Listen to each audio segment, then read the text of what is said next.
Hello everyone! Ngayong araw pupunta ako sa lugar ng mga may hilig sa anime, ang Akihabara. Pupunta tayo doon para maglibot at para kitain na rin ang tropa kong half Japanese na si Kix.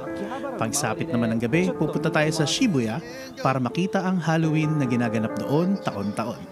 Tara, samahan niyo akong maglakbay. Naisipan ko na subukang magbike mula sa hotel ko papuntang Akihabara at dumaan na rin ako saglit sa Asakusa. Sobrang saya magbike dito sa Japan, walang kahirap-hirap at hindi nakakatakot. Hindi mo may isip na baka bigla ka na lang singitan ng mga motor or agawad sa bike lane or baka biglang may kalbong lumabas sa kotse niya tapos sigaw-sigaw ang katotohan ka ng kung ano-ano.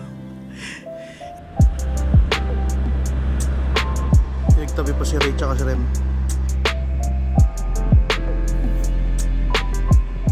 So, I originally planned on going here nang nakabike tapos naka-video sa bike, kaso nalobat yung Insta360.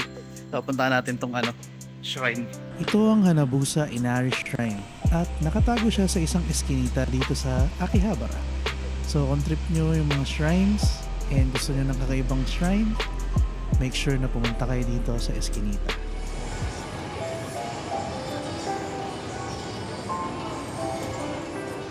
Nakakita ako ng Pokemon Taiyaki store dito sa Akihabara.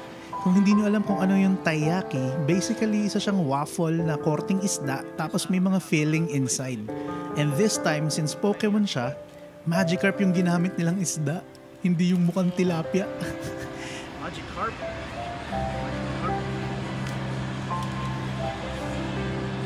Lip-trip ko si Magikarp ha. Milk chocolate. Anyway, malinam naman at masarap tong nabili ko ha. Milk chocolate yung in-order ko and ayan, nag-lips to lips pa nga kami ni Magikarp. So, bye-bye.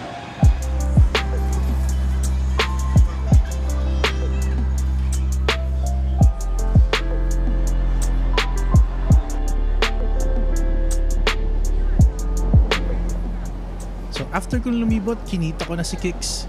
Right, nandito ako ngayon sa Akihabara. Kasama ko si Tropa.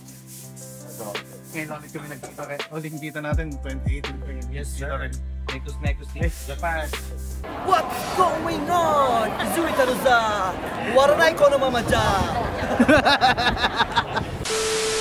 Kumain kami dito sa isang Tsukemen store. If hindi nyo alam kung ano ang Tsukemen, ito ay basically dipping ramen noodles.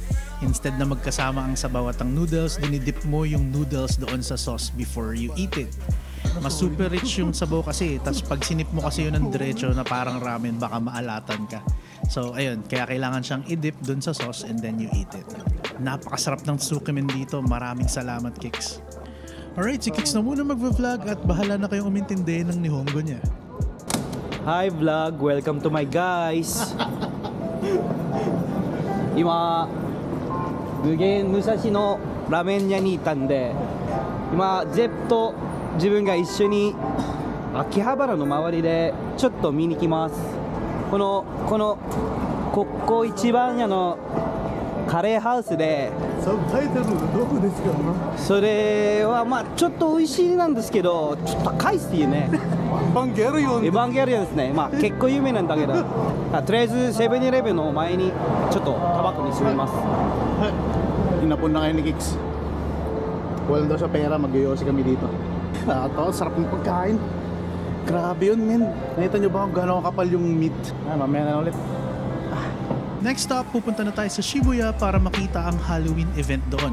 Well, technically, hindi talaga siya event and unfortunately, pinagbawal na rin ng City of Shibuya na mag-party doon. Kaya sinarado nila yung Shibuya Crossing.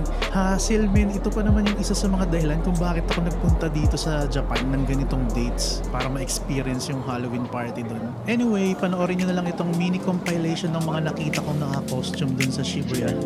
Ito lang talaga eh. Enjoy!